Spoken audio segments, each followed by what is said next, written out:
Bien, nous allons poursuivre avec une table ronde sur le cœur de notre sujet de la journée, sécuriser les infrastructures industrielles, sécuriser l'OT.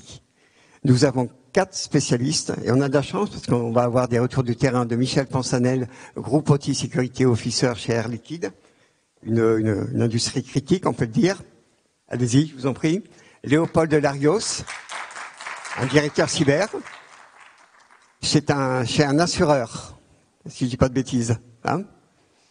Stéphane Napo, directeur cybersécurité au groupe FED. Et Olivier Pantaléo, CIO de Allemande et Amosis, qui fait de l'audit et du conseil. Bien, pour démarrer, même si nous en avons parlé pas mal toute la journée, un petit point peut-être sur spécifiquement sur les attaques OT. Les chiffres du CESIN sont éloquents, augmentation des attaques et tout ça. Est-ce qu'on peut détailler un peu le type d'attaque parce que j'ai vu quand même des chiffres un peu contradictoires avec un nombre d'attaques plus ciblées, plus douloureuses, on va dire, financièrement, par exemple. Et Olivier, est-ce qu'on peut détailler un peu? Bien sûr. Donc bonjour à tous et à toutes. Ravi d'être sur cette table ronde. Donc juste en 2 mots, donc je suis Olivier Pantaléo, donc je suis le président de la société allemande et de la société Amosis. Donc on a parlé juste avant de NIS 2, on a parlé de certification CSPN. Donc nous on est un CESTI, on fait de l'évaluation, mais aussi on fait de l'audit, on fait de l'accompagnement en NIS 2, on fait de la certification. Donc on intervient sur vraiment toute la chaîne de valeur de la cybersécurité.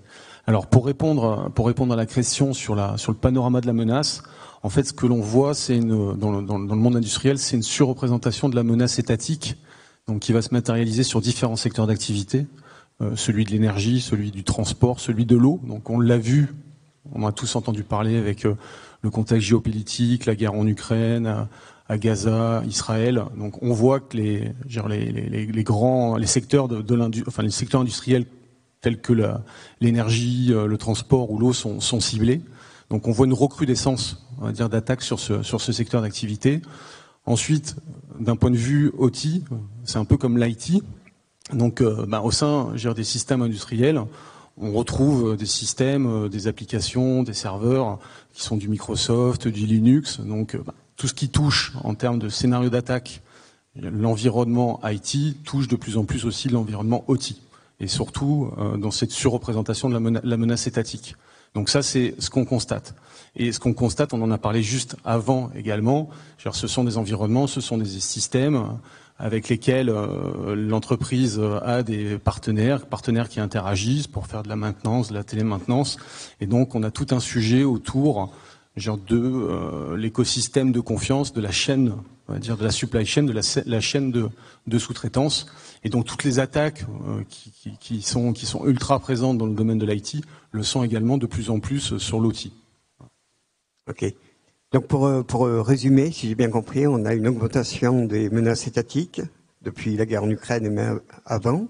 Et on a également des menaces plus ciblées sur des industries critiques, en gros. Exactement.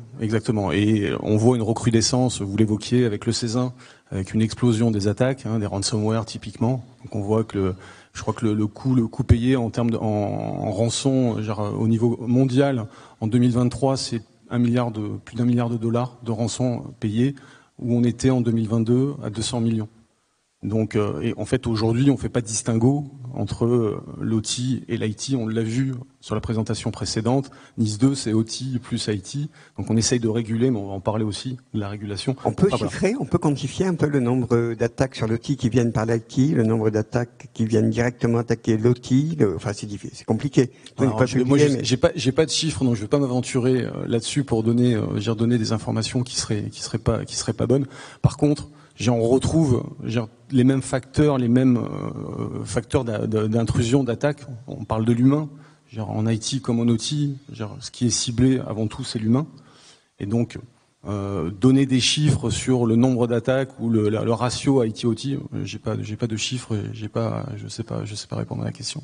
Ok. On est d'accord que on l'a déjà vu pendant la matinée, l'extension de la surface d'attaque liée à plein de choses. Et attire de plus en plus les hackers. Enfin, c'est aussi un facteur de fragilité. L'usine connectée, l'industrie 4.0. Stéphane, comment peut-on illustrer ce point-là? Oui, absolument. Donc, je suis Stéphane Napo, le directeur cybersécurité du groupe SEB, présent dans vos cuisines, maisons, sur le petit électroménager, sur Krups, Tefal, Roventa. C'est 340 millions de clients par an et c'est des objets connectés, donc des IoT. C'est aussi de l'IT pour faire fonctionner. C'est 35 000 personnes qui travaillent dans le groupe et puis de l'OT dans les usines. Alors, la surface d'exposition, il y a un premier paradigme à partager qui est très synthétique, c'est la menace et les attaques sont le plus souvent le reflet de nos vulnérabilités. D'accord ? S'il y a des attaques, c'est parce qu'ils trouvent des portes pas assez épaisses ou parfois ouvertes. Voilà. Alors ça peut s'appeler technologie legacy, ça peut s'appeler misconfiguration. La surface d'exposition de la menace, l'autre partie de la question, là aussi, il faut regarder d'où on vient. Dans l'IT, on a eu un réveil matin qui a sonné très fort, un peu avant l'été 2017, qui s'appelait WannaCry. Sur l'OT, on n'a pas eu ça. Après, qu'est-ce qui compose l'OT en plus? Il compose des technologies qui, en 2017, étaient un peu anciennes pour se faire attaquer, donc surface d'exposition un peu désappétante pour les cyber-hackers, parce que quand vous avez entre 16 et 27 ans, vous ne connaissez pas Thomson Informatique, vous ne connaissez pas SCADA, vous ne connaissez pas COBOL, etc., etc. Aujourd'hui, ça change. Unix, Microsoft, etc. Donc cette surface d'exposition se modernise. C'est pas un malheur, c'est juste qu'on est en train de mettre la tête un peu plus en face du viseur, du sniper. L'autre chose qui se passe, c'est l'extension de la surface d'attaque dans le dos. Le dos, c'est vos tableaux électriques, votre détection incendie, votre gestion des parkings, les caméras de surveillance, etc. Donc il y a beaucoup de choses qui étaient télémécaniques ou qui n'étaient pas numériques et qui sont devenues informatiques. Et ça, augmentation de la surface, alignement avec les technologies que les hackers connaissent, Unix, Linux, Microsoft, Raspberry, etc. dans les usines, eh ben ça crée des débats beaucoup plus importants que celui de est-ce que je dois finir ma compliance? Ça c'est vital, il faut le faire, mais on ne réagit pas qu'à la compliance, on est là d'abord pour protéger l'économie numérique d'aujourd'hui et l'industrie, c'est une économie réelle qui produit des choses tangibles. Donc je dirais évolution des technologies, augmentation de la surface d'attaque par la télémécanique qui est devenue informatique. Et le troisième, c'est incurie qui persiste. Cette incurie, avant, on disait, migrer le système RH, tu vas pas mettre un patch, tu vas me ficher en l'air la paye. Aujourd'hui, c'est fini. On met des patchs sur le système RH toutes les semaines quand il le faut. Ça n'est pas arrivé dans les usines pour l'instant. Voilà. Donc, il y a une augmentation de la surface d'attaque et une conscience du risque qui reste des challenges. Merci Stéphane. Michel. L'angle de la table ronde est en retour du terrain. Je vais vous solliciter, ainsi que Stéphane, largement. De par votre industrie, vous avez des équipements qui datent de combien de temps chez Air Liquide? Vous attaquez direct sur des questions qui fâchent. Je vais commencer en 2 mots à dire que je travaille donc chez Air Liquide. On n'est pas comme ça, on n'est pas dans toutes vos maisons, quoique vous pouvez avoir des rapports avec Air Liquide si vous avez des gens dans votre entourage qui souffrent d'apnée du sommeil, par exemple, ou qui ont des besoins d'oxygène. Et puis, on est un grand industriel du gaz de l'air. Et à ce titre, donc, pour continuer sur la surface d'attaque, avant d'arriver au sujet de l'ancienneté de nos systèmes, pour continuer sur la surface d'attaque, Air Liquide, aujourd'hui, c'est plus de 400 sites industriels sur la planète. Et je vais rajouter un petit mot à ce qu'a dit Stéphane. On rajoute aussi dans la surface d'attaque les besoins de télémaintenance. C'est-à-dire que nos sites, jusqu'à il y a quelques années, on va dire jusqu'à 5-6 ans, n'étaient pas connectés les uns aux autres et n'étaient pas connectés à des tiers pour de la maintenance. Donc on rajoute dans la surface d'attaque ces besoins de télémaintenance. Et pour répondre à votre question, oui, comme tous les industriels, on a dans le groupe Air Liquide des systèmes qui ont plusieurs années, voire plusieurs dizaines d'années. Et pour ces systèmes, puisque pour revenir au cœur du sujet, c'était comment mettre en place de la sécurité dans ces réseaux outils. On doit, comme l'a dit Stéphane, on ne peut pas les patcher aujourd'hui comme on patche aisément un système de paye. Donc on doit trouver des mesures compensatoires, on doit comprendre nos risques Et des mesures compensatoires, on va commencer par mettre en place de la sécurité au niveau du réseau, si on peut pas le faire au niveau si on peut pas le faire au niveau du système lui-même. Et voilà, donc oui, pour répondre directement à la question des systèmes qui ont plusieurs dizaines d'années, on en a aussi. Donc des méthodes qui touchent le réseau et pas le cœur du système. Déjà, la première brique chez vous, c'est ça? Pardon. Des systèmes pour analyser le réseau, pour protéger le réseau.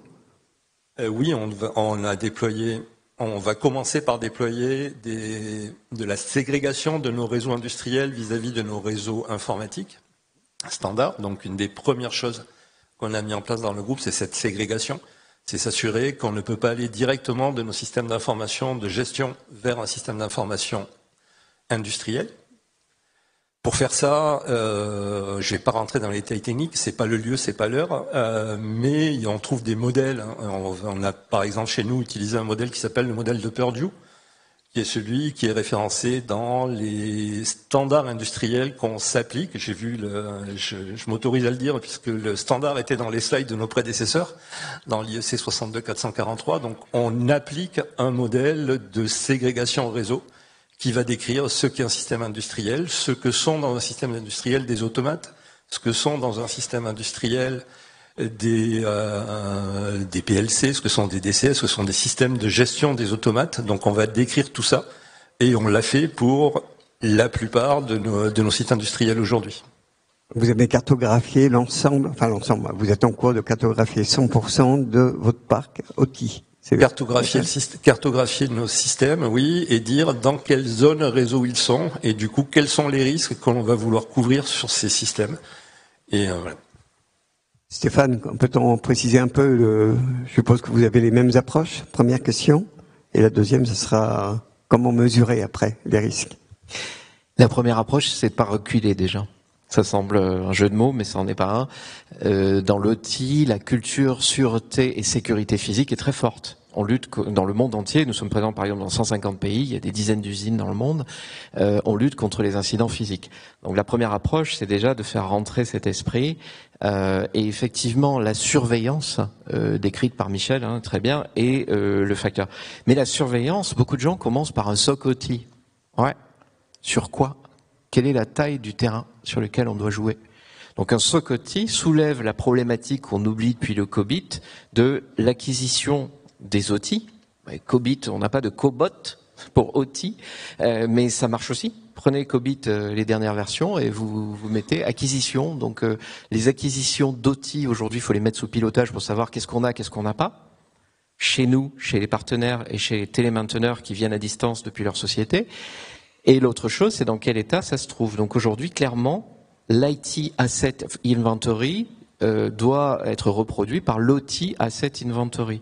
Et je dirais que c'est le facteur clé. Sinon, surveiller un terrain sur lequel vous avez des angles morts kilométriques carrés, c'est assez dangereux. Sachant que ces angles morts sont parfois qu'il n'y a pas de ségrégation dans une usine.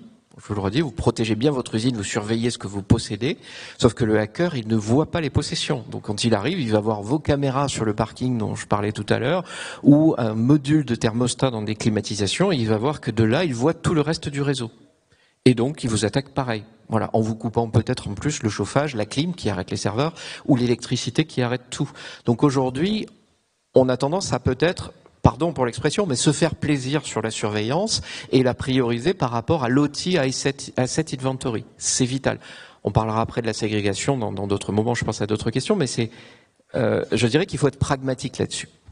Oui, si j'ai bien compris, on protège l'OT, enfin vous supervisez l'OT, mais les IoT qui se déploient en masse sont des portes d'entrée pour les hackers. Alors IoT, on a le terme IoT, alors pour nous, chez SEB, ce sont nos produits connectés. Un aspirateur Oventa, ces choses-là, sur lesquelles on travaille à la sécurisation électronique, software, et puis le SDK et le cloud qu'il y a derrière. Nous avons des Industrial IoT, des IIoT, où effectivement, on a, comme chez Tesla ou d'autres, des convoyeurs de marchandises, donc des petites planches à roulettes qui amènent des boulons du point A au point B, ou des composants électroniques. C'est fantastique parce que vous les bousculez ou vous les bloquez avec une palette à un moment, il va continuer son chemin et le système qui est derrière, jusqu'à votre SAP, etc., va tenir compte que le convoyeur de marchandises arrivera un peu plus loin sur la chaîne de marchandises et donc va resynchroniser. Donc c'est fantastique. Mais qu'est-ce que ça nous amène? Ça nous amène du Linux, du Raspberry et du wireless. C'est-à-dire que votre usine qui était attaquable depuis uniquement dedans, fallait rentrer, mettre un casque, chaussures de sécurité, etc., avoir un badge, ben dans la rue de l'usine, on capte le wireless de l'usine. Et donc il faut protéger cette nouvelle connectivité. Donc les IoT, je dirais que c'est que du plaisir. Alors les coûts, c'est pas du tout les IoT que vous pouvez acheter sur des catalogues chinois ou Amazon. On parle d'outils industriels, donc il y a des prix qui vont avec, mais la sécurisation sur la connectivité est un véritable sujet, d'autant que le jumeau industrie IoT ne parle pas encore bien et s'est développé de façon plus lente que le jumeau IT. Et donc, comme on est branchés ensemble, que nous sommes siamois, ça peut poser un problème parce que vous protégez votre IT, votre IoT aussi, mais le wireless. Donc, je dirais que les industrial IoT, c'est un sujet de introduction de technologie qu'il faut corriger, patcher. C'est pas parce que c'est une planche à roulettes que ça se patche pas, ou des tablettes. On a des gens, qui sont mobiles avec des tablettes. Je crois qu'on a donné un exemple d'IoT d'une sonde, d'un aquarium dans un casino à Las Vegas. Enfin, on n'est pas dans un environnement industriel. Pas dans le groupe, dont je fais partie, mais effectivement, un casino entier, donc un complexe hôtelier et de jeux, donc qui manipule des finances sur des montants très élevés, a été paralysé, cyberattaqué suite à un aquarium qui avait un thermostat qui était piratable. Pourquoi? Parce que ce thermostat, on peut le voir avec son téléphone, donc c'est cool, mais c'est également cool pour l'attaquant. Prenons des sujets beaucoup plus sérieux, des centrales nucléaires dans des pays que vous connaissez ont été attaquées par Stuxnet, donc pour des questions de cyberespionnage, et ces malwares après ont fait le tour du monde pour des raisons moins gouvernementales et tout aussi destructrices. Donc les objets connectés ne sont pas une zone de confiance. Donc si vous avez une ségrégation, il faut les mettre dans des zones de non-confiance, et sinon il faut sécuriser par le chiffrement. Michel. C'était juste pour compléter ce que disait Stéphane. Un objet connecté industriel, un industrial IoT, on a choisi, nous, dans le groupe, de le considérer comme de l'OT. C'est-à-dire d'appliquer sur ces objets connectés IoT, des règles de sécurité identiques à celles qu'on donne pour l'OT. Donc, on a mis en place un comité de normalisation qui va accepter ou pas des modèles d'industriel IoT avant de les rentrer dans nos groupes. Et on a mis en place aussi, on parlait de ségrégation réseau tout à l'heure, on parlait d'asset inventory, on les inventorie comme on inventorie un automate, comme on inventorie un PLC. Et il n'y a pas de shadow OT, enfin de caméra posée, enfin d'aquarium, je sais pas. C'est tout le risque, et c'est pour ça qu'on déploie des solutions d'inventaire automatique qui vont parcourir notre réseau et qui vont regarder ce et quoi est connecté à notre réseau et qu'est-ce qui parle à quel moment sur notre réseau. Inventorié en temps réel, enfin en temps réel, en temps pseudo-réel. En temps réel et automatique basé sur ce qui parle sur le réseau. Oui, c'est la stratégie SASE, Smart Access Secure Edge ou Zero Trust. En gros, il faut faire simple. Il ne faut pas essayer de connaître tout ce qu'on ne connaît pas. Il faut protéger ce qu'on connaît. Et que ce qu'on connaît pas se retrouve comme un alien qui peut pas rentrer. Parce qu'aujourd'hui, on est sur une confiance un peu du passé, où on pensait que les risques s'arrêtaient au mur et au bardage de l'usine, ça n'est plus le cas. Et donc oui, il y a des dizaines d'objets connectés non souhaités, non souhaitables ou souhaitables mais non sécurisés dans des usines. Vous avez dans des usines où vous avez 4 à 5 000 personnes, des dizaines de laptops qui sont là pour maintenance, pour tracer un système de ceci, de cela, d'une chaîne de fabrication ou autre, ou pour faire attention à une presse pour pas qu'elle coupe des mains. Donc c'est vital, mais ça doit être sécurisé. Donc on ne peut pas arrêter ce flux en disant stop, ne mettez que ça, c'est pas possible.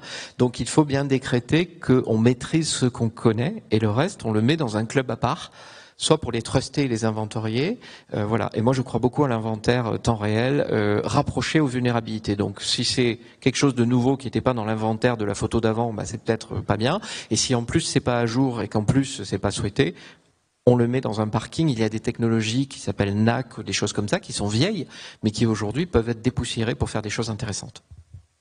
Donc on a bien vu avec deux retours du terrain la première partie inventoriée. En tant que conseil. Ouais, je partage effectivement les deux points de vue. Et effectivement, un des enjeux, un des sujets, c'est la cartographie. C'est d'être capable de vraiment cartographier. Alors ça peut être via des outils, il y a un certain nombre d'outils qui existent, mais c'est aussi une démarche terrain. Nous, on intervient auprès de clients.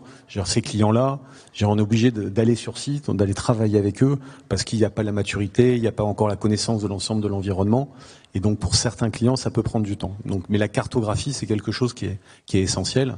Et ensuite, une fois qu'on a fait cette cartographie, on va essayer de faire une analyse de risque. Alors, pas une analyse de risque comme on le fait côté IT. On va l'adapter parce que c'est des environnements qui sont différents, il y a des contraintes qui sont différentes. Donc, on va travailler au plus près avec les équipes. On peut pas tester, faire du pen test comme on le fait sur l'IT, de la même façon qu'on va patcher des applications, que ce soit l'application RH. On peut pas faire la même chose sur de l'OT. Nous, ce que l'on voit aussi, on commence à parler de jumeaux numériques, on commence à parler de cyber-range, être capable de reproduire une partie du système d'information pour être en capacité de dérouler des scénarios d'attaque dessus, de voir comment ça réagit, d'appliquer des mesures de sécurité et ensuite, après, de déployer ces mesures de sécurité. Après, il y a toute la partie normes. Donc on parlait de NIS 2 juste avant, et il y a NIS 2, mais il y a d'autres normes qui sont là pour essayer de contraindre, essayer d'amener toute cette démarche sécurité. Et un sujet dont on n'a pas forcément parlé, mais je pense comme pour l'IT c'est essentiel, c'est l'humain. C'est la formation, la sensibilisation. On va d'abord faire un premier élément de réponse, on a inventorié, cartographié, avoir quelque chose en temps réel. Un autre élément qui commence à venir avec quelques difficultés éventuellement. Léopold, qui est assureur, va nous en parler. On va demander la projection d'un slide. Voilà. Oui. Donc, j'ai lu le rapport de l'AMRAE qui regroupe les assureurs. Alors, je ne suis pas à jour. Il y a 2 ans, le secteur se portait moyennement bien, sachant que seuls les grands groupes finançaient un peu les primes. Enfin, je vous laisse. Oui. Alors, si vous voulez bien, je vous propose de partager quelques chiffres. D'abord, l'assurance des industriels, des entreprises en France, c'est 2,5 milliards de primes. On peut se dire, c'est un peu d'argent, c'est pas mal. Combien sont dévolus à l'assurance cyber en France ? 315 millions d'euros selon France Assureur. 315. Donc ça veut dire qu'on représente même pas 12%, moins de 13% des primes totales. 300 millions d'euros, sincèrement, c'est pas grand-chose. Vous prenez quelques sinistres de place qui ont eu lieu depuis 5 ans, vous en avez, c'est l'étude de l'AMRAE qui le montre, on a tous les ans 1, 2, 3, 4 sinistres qu'on appelle XXL, c'est-à-dire aux alentours de 50 millions d'euros. Et donc on voit bien qu'avec 300 millions d'euros de primes, eh bien vous en faites 3-4 et puis vous avez déjà avalé l'ensemble des réserves de tout le monde. Donc quel est l'enjeu ? C'est le taux d'assurance des entreprises. On s'aperçoit que les grands groupes, moi j'ai fait partie de ces grands groupes depuis 2010 pour mettre en place l'assurance cyber. Aujourd'hui, dans les grands groupes, on a atteint un niveau de 86-90% des entreprises qui sont couvertes. Donc ça, c'est une très bonne nouvelle. Et la bonne nouvelle, c'est que ça s'est fait en moins de 10 ans, si on fait court. Donc c'est possible. Qu'est-ce qui a permis ce niveau et ce rattrapage ? Principalement des investissements majeurs, des équipes CISO vraiment qui d'un seul coup on leur a donné des moyens, on a investi, la prise de conscience des risques était plus forte, donc c'est allé dans le bon sens. Et puis une mauvaise actualité aussi, comme disait Stéphane tout à l'heure. WannaCry, Petya, NotPetya, donc ça réveille tout le monde, et d'un seul coup, tout le monde se préoccupe de ça. On voit le dernier baromètre d'Allianz qui est sorti, où on voit depuis 7 ans le risque cyber en tête de gondole de toutes les cartographies des risques des dirigeants. Donc ça, c'est une bonne chose. Si maintenant, on regarde quelque chose d'un peu moins vert, qui va être plutôt orange, voire presque rouge, les ETI en France, on en a quand même 5500. Tout le monde parle de la réindustrialisation de la France, c'est important, c'est un secteur qui embauche, il y a derrière des entreprises qui fournissent, et donc il y a tout un maillage qui est important. Ces 5500 ETI en France, aujourd'hui, elles sont garanties en assurance cyber à hauteur de moins de 10%. Et là, il y a un sujet. Et moi, ce qui me préoccupe, c'est que, en plus, ce taux, il ne s'améliore pas très vite. Il devrait aller beaucoup plus vite. Pourquoi on n'y arrive pas ? Eh bien, faut pas. Alors, moi, je suis l'assureur, donc généralement, c'est le rôle du méchant. J'ai mis une cravate exprès d'ailleurs. Mais ce qui se passe sans doute, c'est que on a d'un côté des assureurs qui sont assez exigeants, pour ne pas dire pénibles. Qui ont endurci un peu les prérequis pour les fameux prérequis techniques. Alors, ou le magnifique questionnaire avec 700 questions, comme disait Stéphane tout à l'heure. Alors, Ça, moi, je l'ai vécu en tant que risk manager et avec Olivier, on passait beaucoup de temps ensemble avec les équipes IT, notamment chez Mazars. Donc, du coup, de cette observation de ce point de caillou dans la chaussure, eh bien, on en a tiré une envie de créer un produit chez Descartes qui va être beaucoup plus simple, qui va permettre d'assurer. Alors, on s'est concentré sur un risque qui est l'attaque par chiffrement des industriels. Et on a fait un questionnaire qui est calibré par rapport à ce risque. Parce que vu qu'on s'intéresse, et finalement dans tout ce que vous avez dit tout à l'heure, je souscris parfaitement, il y a une seule notion dans la cartographie dont vous avez peut-être pas assez parlé pour l'assureur que je suis, c'est quel est l'impact de l'attaque cyber et l'impact sur votre équipe et sur votre équipement outil. Bon, bien entendu, vous l'avez en tête en permanence et je noircis un tout petit peu le trait, mais et du coup, là, l'intérêt de cette solution, c'est vraiment d'aller couvrir la perte d'exploitation occasionnée, donc la perte financière occasionnée par la cyberattaque.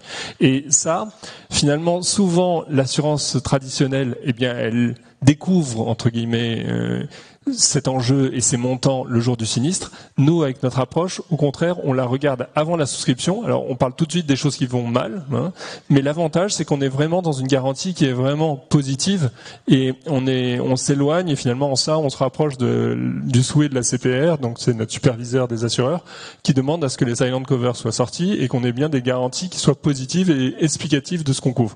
Nous, on couvre que deux choses, la perte d'exploitation et la réponse à incident. Et on couvre pas le reste. Mais on essaye de bien le couvrir.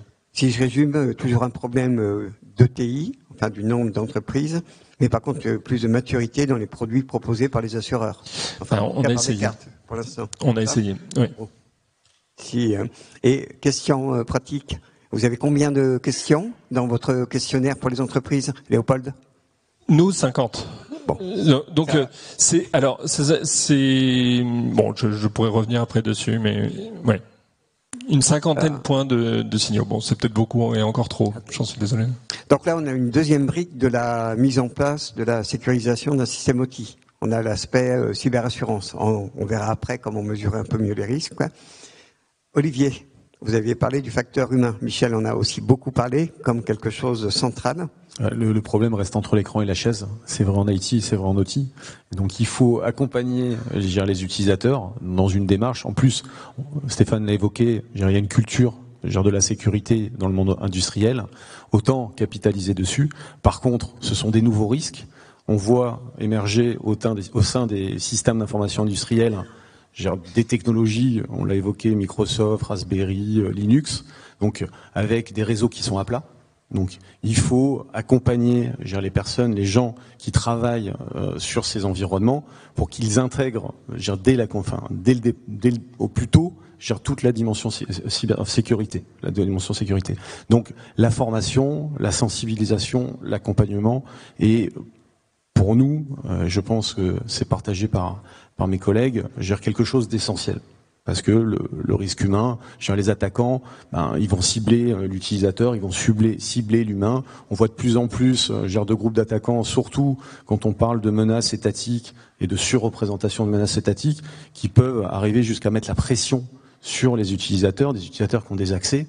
Et donc, en gros, aujourd'hui, tout le monde, malheureusement, qu'on travaille dans l'IT ou dans l'OT, les utilisateurs exposent leur vie sur Internet et donc les attaquants sont capables de connaître vraiment tout de la vie d'un utilisateur, ou d'utilisateurs qui travaillent dans l'entreprise et cibler ces utilisateurs pour rentrer dans le système d'information. Donc du coup, la partie formation, la partie sensibilisation, matérialiser, leur montrer, leur expliquer, quels sont les risques, quelles sont les conséquences de ces risques sur l'entreprise, sur les systèmes d'information industriels, c'est quelque chose qui est essentiel.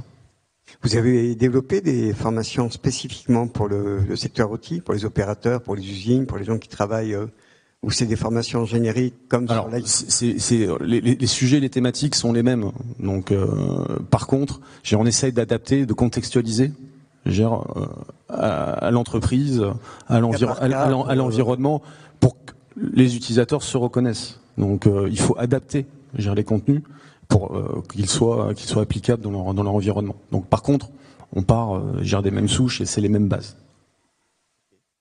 Alors Michel, quand on a préparé, vous avez plein de choses très intéressantes. Alors, Chez Air Liquide, la safety est au cœur de... C'est historique. Je peux que rebondir sur ce qui s'est dit jusqu'à maintenant. On est dans une entreprise qui est safety first.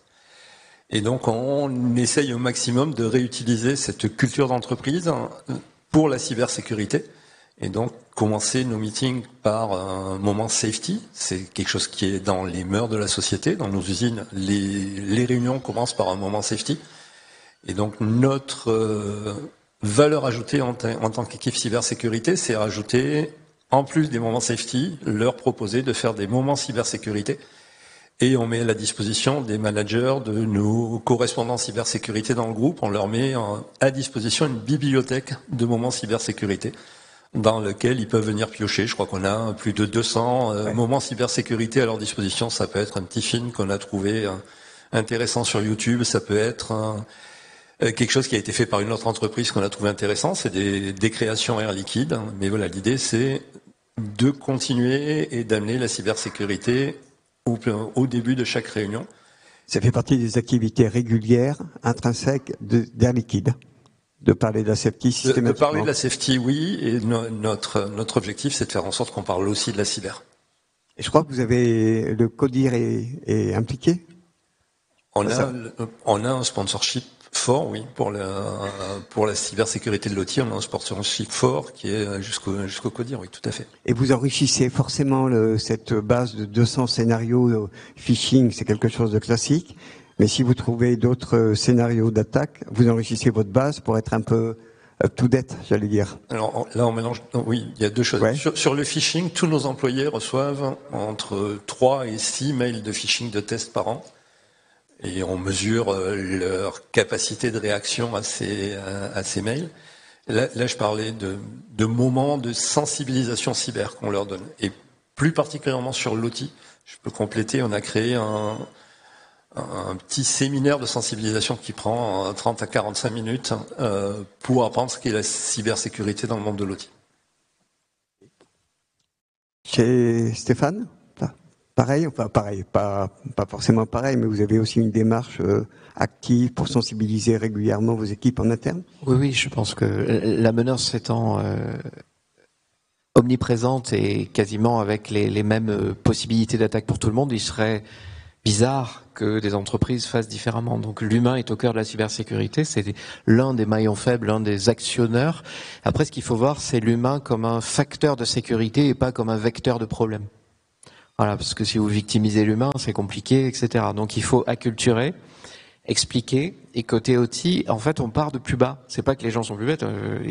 Les ingés, ils manipulent des technologies concrètes, laser, etc., métrologie, très informatisées. Mais il n'y a pas la même conscience du risque côté IT que OT. D'abord, il y a moins d'écrans interactifs. On a des écrans de pilotage de production, avec de la GPAO, gestion de production assistée par ordinateur, mais on n'a pas on a moins d'écrans Windows. Lorsque vous avez, je sais pas, 10, 20, 50 000 ouvriers, ils n'ont pas tous une messagerie et un PC. Parce que dans une usine, ça ne fonctionne pas comme ça, c'est pas l'outil de travail direct. Voilà. Après, je reviens sur, sans jeu de mots, la franchise des assureurs, qui ne cesse d'augmenter. C'est méchant. Voilà, mais ce qui a été dit en revanche est très très bien. C'est vrai que les contrats d'assurance se déploient et il y a eu quelque chose que Léopold a dit qui est vital, c'est la notion d'impact. Il faut connaître la taille du terrain de foot pour le sécuriser, mais il faut connaître aussi les impacts. Il n'y a pas tous les endroits du terrain de foot s'ils s'effacent en termes de continuité d'activité, de continuité de service. Ça fait pas mal de la même manière. Et donc on oublie un outil ancien, pas trop cher et hyper efficace, qui s'appelle le BIA, Business Impact Analysis. Rares sont les gens qui s'assurent et qui avant ont fait un BIA pour savoir quoi assurer. Vous avez souvent dans une usine cœur, poumon, cerveau. Donc votre groupe électrogène, vos tableaux électriques, si vous avez bien protégé vos SCADA et que vous n'avez pas fait les groupes électrogènes et les tableaux électriques, vous n'avez rien protégé. En 2 coups de ping et 2 protocoles non sécurisés, on arrête votre énergie et votre groupe électrogène ne prendra pas le relais. Donc il y a juste à attendre 29 minutes que votre chaîne d'onduleurs meure de sa belle mort électrique. Donc il faut faire des BIA et les assureurs nous rappellent que c'est nécessaire, que c'est facile, c'est pas très cher. Et ça vous donne ce qui vous fait vivre. Et vous passez de dizaines de milliers d'OT et de IIoT a à peu près une liste de technologies vitales qui fait 10 à 50 postes sur une société mondiale dans 150 pays.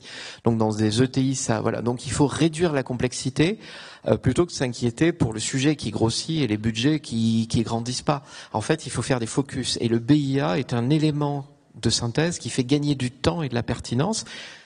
Pour être concret, il faut savoir ce qui vous fait vivre, donc ce qui est nourricier pour votre entreprise, votre SAP, votre Salesforce, votre ceci, cela, mais aussi l'ordonnanceur de vos serveurs qui est dans l'usine. Vous savez, le petit machin qui est plein de poussière sous une table et que quand il s'arrête, il y a l'usine et les 2 autres usines qui s'arrêtent aussi.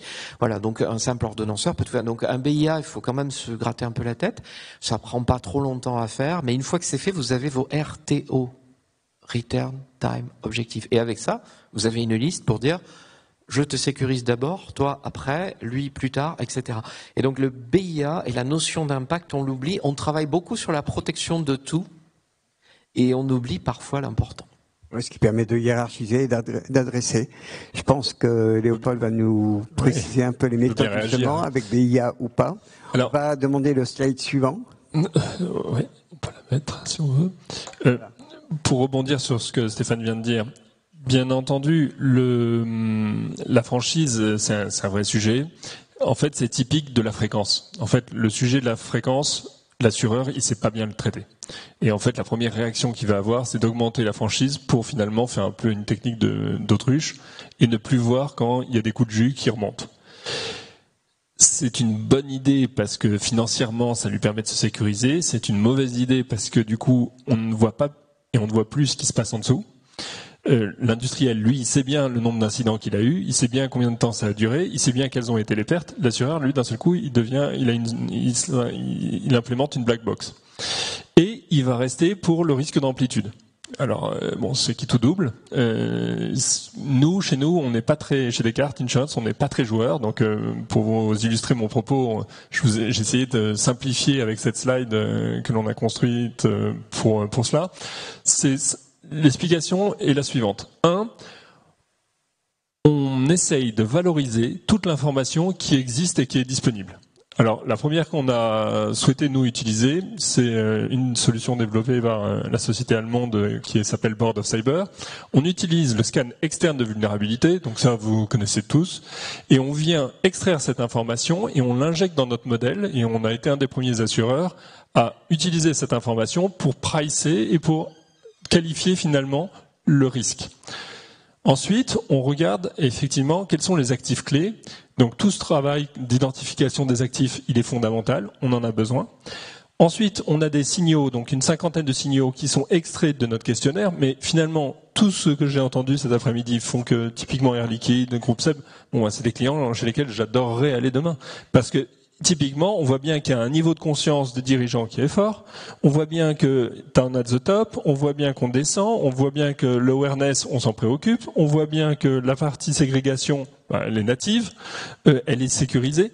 Donc tout ça, ça fait que notre approche chez nous, elle est facilitée parce qu'on est face à un acteur qui va savoir prioriser finalement ses plans d'action. Et du coup, nous, une fois qu'on injecte tous ces éléments, on les fait tourner dans notre modèle interne. Donc chez Descartes, on a une centaine de data scientists et d'ingénieurs. Notre spécialité, c'est de créer des modèles. Modèles paramétriques. À la base, on est plutôt sur du phénomène climatique. Là, c'est la première fois qu'on a créé un modèle sur autre chose que du climatique. Et donc, c'est l'assurance cyber. On va générer finalement et on va jeter les dés 50 000 fois pour simuler les événements et on va voir quel est le prix du risque. Et grâce à ça, en fonction du montant de garantie qui va être demandé par l'entreprise, on identifie par exemple l'usine Crampouz en Bretagne, on se dit celle-là elle génère, le chiffre est à la volée complètement fictif, 100 000 euros de pertes par jour. On va déterminer à l'avance, avant de souscrire, que nous, si le RTO est de 5 jours, donc Stéphane me dit, moi j'ai un RTO sur 5 jours sur cette usine, on va dire pas de problème, donc les 5 premiers jours c'est pour toi, ça va être la franchise, et en revanche à partir du 5e jour, donc le 6e jour, nous on va te couvrir pendant 20 jours. Et donc pendant 20 jours, s'il a un incident, il va toucher 20 fois 100 000 euros. Et en fait, il aura juste à nous expliquer qu'il a bien eu une attaque par chiffrement, que sa production, donc on va aller regarder l'automate de production, on a vu qu'il est complètement down. Eh bien, à ce moment-là, on a déclenché la garantie. Alors, il va sans doute appeler une équipe de rémédiation, parce que peut-être qu'il va se dire, on n'a peut-être pas tout ce qu'il faut en interne. Alors, peut-être des équipes comme celle de chez Olivier vont l'aider.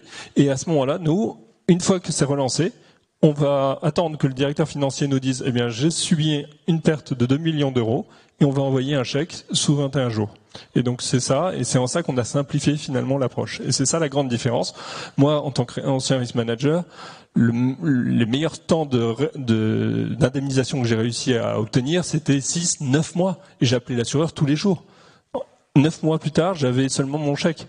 Quand vous faites des clôtures de comptes, quand vous devez aller voir les commissaires aux comptes et que vous devez leur dire « Bonjour messieurs, alors oui, on a une assurance, mais on ne sait pas si oui ou non elle va fonctionner », c'est pas génial de faire notre métier.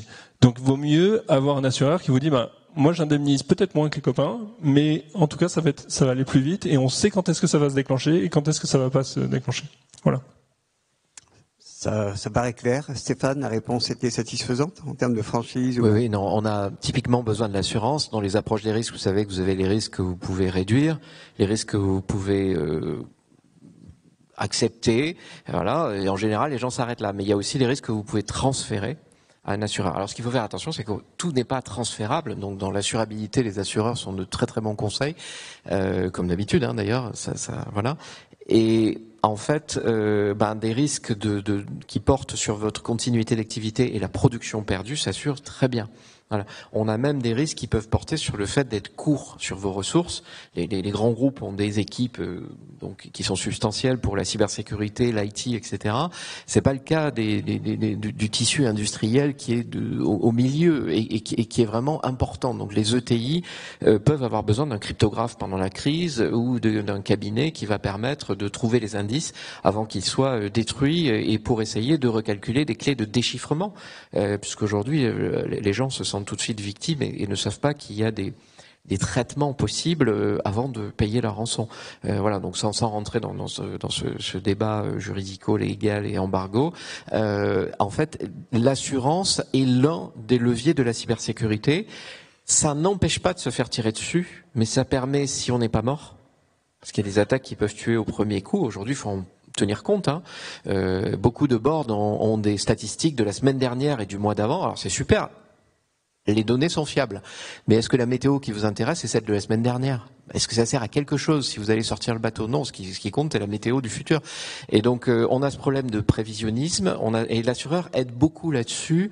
Les actuaires savent depuis les Grecs embrasser un périmètre de risque et dire ça on peut l'assurer et nous éclairer sur la probabilité. Voilà. Mais il faut nous qu'on calcule les impacts et ensuite l'assureur fait le reste sur le risque transférable. Sachez que tous les risques ne sont pas transférables et pour terminer, donc l'assureur vous aide si on vous a tiré dessus, si vous n'êtes pas mort, à vous relever beaucoup plus vite et avec moins de blessures. Ok. Donc là on a vu pas mal de points. On a vu cartographie, facteurs humains, assurance. Maintenant, sur les mesures que vous prenez plus récentes, j'ai entendu parler de zéro trust, d'analyse comportementale, qu'est-ce que vous mettez en place, Michel, Stéphane, Olivier? Je ne vais pas attaquer sur le zéro trust dans le monde industriel puisqu'on n'y est pas. C'est le zéro trust, c'est une ambition, mais c'est pas quelque chose qu'on a aujourd'hui en place. Alors, peut-être on va commencer par des petites mesures ou des grandes mesures qui peuvent avoir un impact. On parlait facteurs humains, on parlait télémaintenance, on a fait plein de choses. On a essayé de reproduire pour la maintenance à distance de nos systèmes industriels la même chose que ce qu'on fait dans la vraie vie. Dans la vraie vie, si vous allez dans une usine, vous n'êtes jamais tout seul. Vous avez vos épis, vous avez vos chaussures de sécurité, vous avez votre casque et vous avez quelqu'un qui vous accompagne jusqu'à l'asset sur lequel vous devez intervenir. Ce qu'on a mis en place pour les accès distants des tiers à nos systèmes industriels, c'est la même chose. Un tiers ne peut pas aller tout seul vers un asset industriel à distance. Il doit être invité par un employé d'Air Liquide.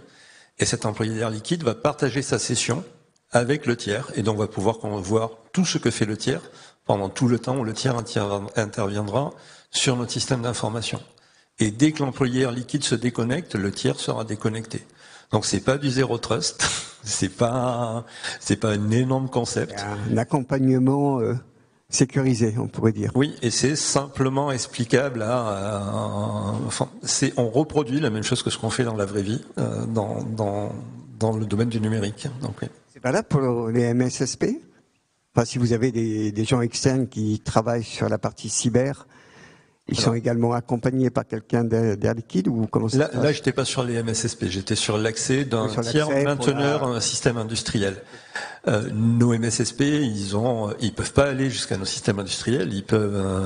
Nos MSSP cyber, donc les gens qui s'occupent de notre SOC, n'accèdent pas au système industriel. Ils vont accéder uniquement aux logs qui sont créés par nos systèmes industriels. Donc ces logs sont mis à leur disposition. Sur ces logs, ils vont dérouler un certain nombre de playbooks, un certain nombre de scénarios d'attaque prédéfinis. Ces scénarios, alors je dis pas qu'on a fini, on est loin d'avoir fini, on est en train de les revoir et de les travailler avec des opérationnels, puisqu'un scénario dans le monde de l'OT doit être revu par un automaticien. Enfin, on va pas réagir de la même façon sur un système industriel, sur un PC industriel, que ce qu'on réagit sur un PC de gestion. Donc on fait intervenir des automaticiens à la définition des scénarios de réaction de notre 6 heures, c'est nos MSSP. Donc, ça veut dire des playbooks mixtes qui sont OT et IT, c'est ça? Oui, sur un même événement va potentiellement donner une réaction différente. Le playbook qu'on va lancer, je simplifie, un playbook dans le monde industriel, si on a un ransomware, si on y revient, première action du playbook, ça va être débrancher le PC du reste du réseau. Sur un système industriel, débrancher un PC peut avoir un impact sur la vraie vie, puisqu'on revient, on est au safety first. La cyber, on rajoute des causes à des conséquences qu'on connaît déjà. Les conséquences sur la safety dans une usine, on les connaît toutes, on les connaît tous. Et avec de la cyber, on rajoute de nouvelles causes à ces conséquences-là. Donc le playbook ne sera pas le même. Le playbook va peut-être être de stopper la connexion entre l'usine et le reste du monde pour éviter que le malware se propage à l'intérieur du groupe. Mais voilà, c'est un exemple. Dans le monde IT, on débranche, et dans le monde OT, on va pas débrancher de suite parce qu'on ne sait pas la conséquence qu'on peut avoir sur la vraie vie. On va avoir une réaction différente et adaptée. Olivier ou? Oui, toute une approche. Alors d'abord, Zero Trust, effectivement, c'est plus une philosophie de pratique que quelque chose qu'on peut appliquer comme un ayatollah sur une usine, parce que là, vous allez faire plus de mal que le pirate. Il va avoir le déni de service dont il rêvait est fait par le RSSI lui-même, donc ça, on ne peut pas. Mais de l'autre côté, on peut pas dire on change rien non plus, puisqu'aujourd'hui, on a... Donc, le Zero Trust, c'est effectivement la télémaintenance. C'est un vrai sujet. C'est un vrai sujet. La télémaintenance, c'est des gens qu'on connaît pas, qui interviennent à toute heure du jour et de la nuit, parce que chez votre Siemens, votre Rockwell, votre Schneider, votre Hirschmann, dans une usine, vous avez des gens que vous connaissez pas, mais qui vont sauver la continuité d'activité de votre usine. Donc vous pouvez pas savoir si c'est Pierre-Paul ou Jacques, mais vous êtes bien content qu'il y ait quelqu'un qui vienne, qui prenne la main sur votre four de chauffe ou une presse ou autre. Donc ça, c'est une réalité. Donc il faut aujourd'hui parler PAM. Privilege Access Management, voilà. Et donc les techniques mises en œuvre avec en plus une surveillance humaine comme chez Michel, parce que Michel il manipule du gaz, voilà, il faut de plus en plus qu'on s'en approche dans les industries classiques aussi, puisque les systèmes n'étaient pas conçus pour être piratés, c'était pas dans le cahier des charges. Et donc, vous imaginez si je décorrèle le système qui empêche qu'une presse écrase les bras et les mains de quelqu'un et que je laisse la presse continuer.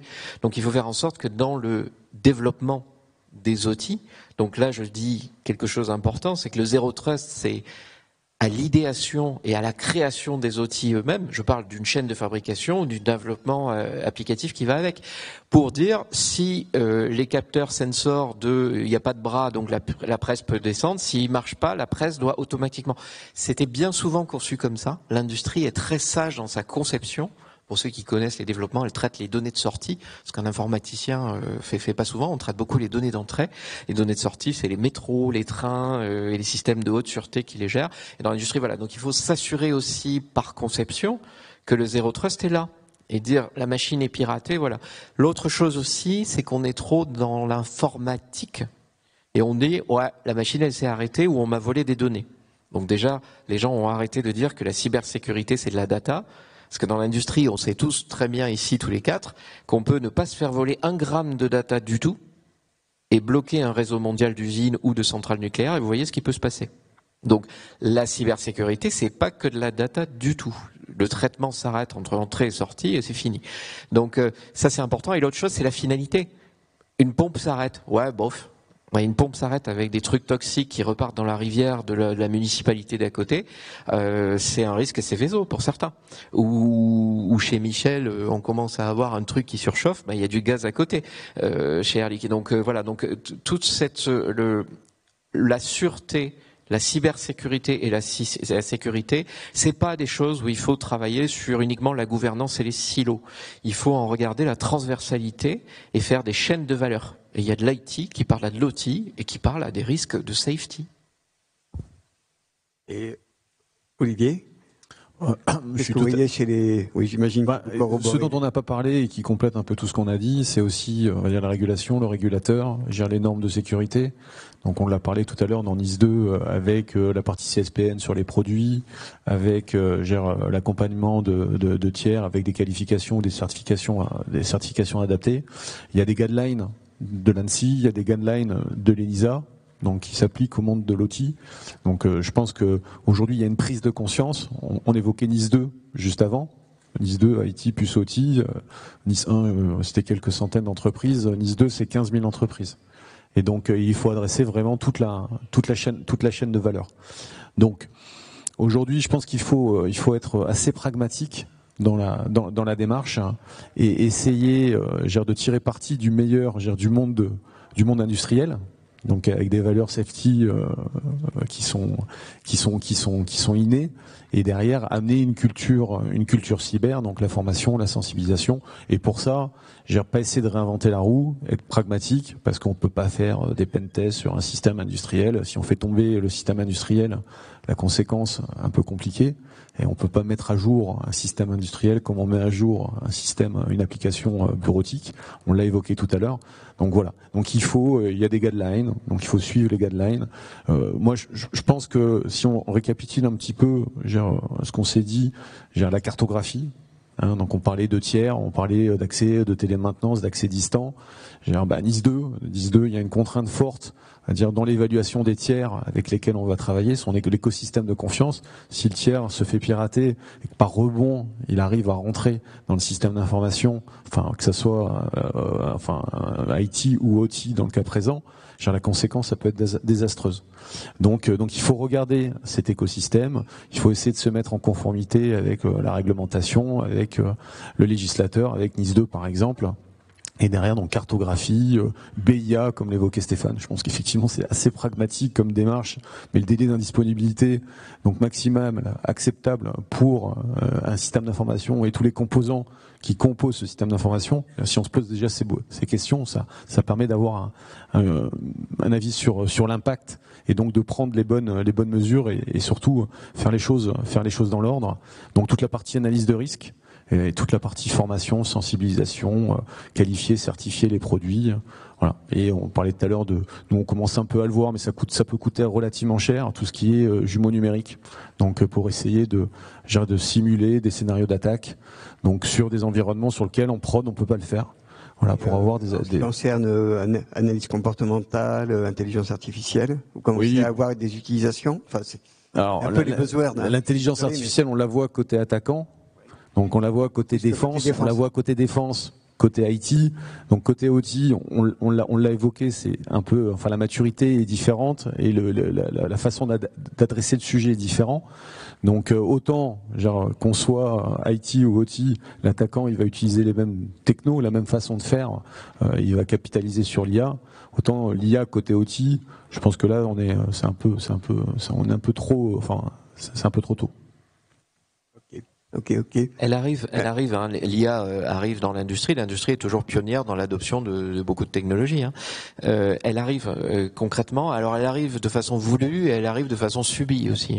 Si vous avez un SOC, il y a de l'IA dedans. Il y a du machine learning, voire même de l'IA. Il y a des chatbots qui arrivent pour sensibiliser les gens dans une usine ou dans des bureaux. Notre point de vigilance, c'est la connectivité de l'IA avec le reste, puisque on passe d'une sécurité des canaux, SSL pour être technique, la sécurité du tuyau, à la sécurité de la donnée et des applications. C'est-à-dire que si vous parlez avec une application en lui envoyant une injection SQL, elle vous donne toute la base de données.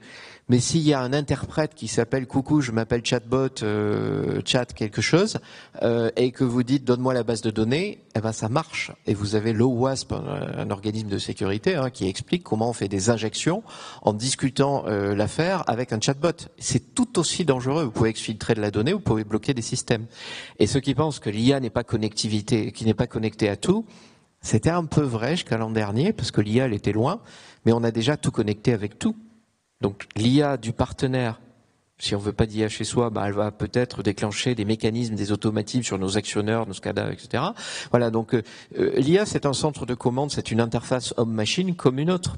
Donc il va falloir traiter d'abord les entretiens d'embauche de l'IA, savoir si elle est OK pour faire le boulot ou si elle fait pas mal le boulot ou trop large par rapport à notre besoin. Et deuxièmement, il faudra traiter les privilèges d'accès de l'IA comme n'importe quel administrateur réseau. Aujourd'hui, les IA ont accès à peu près à tout pour fédérer une réponse qui soit intéressante. Mais donc, si quelqu'un prend la main sur votre IA qui a accès à tout, voilà. Après, il faut pas avoir trop peur de l'IA. Si vous regardez dans les mécanismes, voilà, on est encore à trouver le mot d'après. C'est très pertinent. Ça change nos économies. Moi, j'y crois beaucoup. Et je m'en méfie beaucoup aussi. Et je pense que c'est un rapport entre les risques et les profits qu'il faut avoir avec l'IA. Et donc l'IA dans une usine, c'est une IHM de plus, c'est une console de plus, qui est très très intéressante pour optimiser la productivité industrielle. Et donc s'il y a une industrie qui a besoin de l'IA, c'est bien le manufacturing, et ça va pas forcément réduire le niveau d'emploi, etc. On a vu que l'IA en fait modifie des emplois, mais ne les réduit pas forcément. Il y a qu'à voir, voilà. C'est un peu un autre débat. C'est un autre débat complètement. Mais l'IA est bien là, et toutes ces nouvelles technos, il n'y a pas que l'IA. Parlons des technos d'attaque, le deepfake. Si vous avez de la télémaintenance, imaginez la catastrophe que peut faire une image de la chaufferie et le témoin du rouge vers le vert. Si le gars qui est à distance, en fait, il va vers le rouge et en fait, on lui fait croire qu'il va dans le vert. Je peux simplement, avec un deepfake de télémaintenance sur une image d'une aiguille rouge et verte, Dieu sait si c'est facile à faire. Aujourd'hui, on fait des humains en salle de réunion. Je peux faire exploser une usine par la télémaintenance qui va arriver avec des droits forts à distance. Donc aujourd'hui, il faut juste... Ça m'amène sur la dernière question. Voilà, sur les risques. Pardon. La dernière question, c'était la dernière brique à mettre en place, suivant les cas. C'est un plan de résilience. Enfin, Michel, on parlait des attaques ciblées qui sont très difficiles à contrer. Et donc, je crois que chez Air Liquide, vous avez un plan de résilience pour continuer le business, quoi qu'il arrive, qui implique des exercices réguliers, non? Oui, le modèle industriel d'Air Liquide. Enfin, on distribue du gaz à des hôpitaux, on distribue du gaz à des gros industriels. Donc oui, on a un modèle de résilience. Et comme je le disais tout à l'heure, la cyber a amené des causes à des conséquences qu'on connaissait déjà. La résilience, le BCP, pour continuer après le BIA, le BCP, la continuité d'activité chez Air Liquide, elle est déjà en place et on a rajouté de nouveaux scénarios cyber à des plans de continuité d'activité qui existaient déjà. Donc on va pas... Merci. Oui, juste un mot sur l'IA. Effectivement, c'est fondamental. Il n'y a pas une intervention publique où on n'est pas amené à en parler. Après, l'important, c'est toujours la donnée. C'est le compute. Où est-ce que c'est compilé? Où est-ce que... Et moi, je suis assez surpris. Je trouve qu'il y a une méconnaissance ou un peu d'intérêt qui est donné à la partie de compute. Préoccupons-nous de qui va accéder à ces données, qui va la traiter, parce que si demain on veut que Google devienne systématiquement notre concurrent, quelle que soit notre activité, on veut y aller comme ça. Tout à fait. Bon, une petite note optimiste pour la fin, je crois qu'en préparant la table ronde. Allez, Stéphane. Ouais, de voir la cybersécurité non pas comme la police mais comme un service, et c'est pour beaucoup d'entre nous praticiens en cyber ici au FIC, c'est important. Et je dirais que le message qu'on peut apporter, c'est de sortir ce truc qui s'appelle la cybersécurité de la culture du secret. Les malheurs des uns sont la prévention des autres, donc c'est vital de le faire. Faut partager, voilà. Et le message d'espoir, c'est justement que nous sommes providers de durabilité. Et aujourd'hui, c'est important pour le green, etc. On en parle, mais la cybersécurité, c'est un levier aussi pour durer avec le digital. Et l'autre facteur, c'est de nous voir comme provider, non pas de sécurité, mais provider de confiance et d'espoir. Merci. Bon, il nous reste, on peut applaudir nos... Merci.